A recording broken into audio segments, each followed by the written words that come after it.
جب میری امت میں ایسا وقت آ جائے تو پھر اس وقت تم نے بنی اسرائیل کے مولویوں کی طرف طرح مداحنت نہیں کرنی. کیا کرنا ہے؟ لَتَأْمُرُنَّ بِالْمَعْرُوفِ وَلَتَنْهَوْنَ عَنِ الْمُنْكَرِ. کہ حضور نے پھر اگے وضاحت فرمائی، مطلب اس تو بھی اگے فرمایا ہاں تہاڈے دور وچ کوئی ظالم مسیطا دے سپیکر اتارن تے آ جائے، کوئی ممتاز قادری نو پھٹے لاؤن تے آ جائے، کوئی مرزائیاں نو بہن برا کہن تے آ جائے، کوئی قرآن و حدیث نصاب وچوں کڈن تے آ جائے، تو پھر تسی اس ویلے کی کرنا ہے؟ اس ظالم دے نال کھڑے ہونا ہے. فرمایا نہیں، وَلَا تَأْخُذُنَّ عَلَىٰ يَدِ الظَّالِمِ.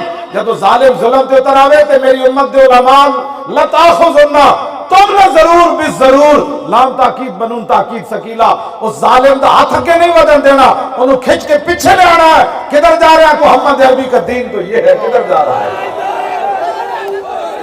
رسول اللہ لبیک لبیک لبیک یا رسول اللہ لبیک.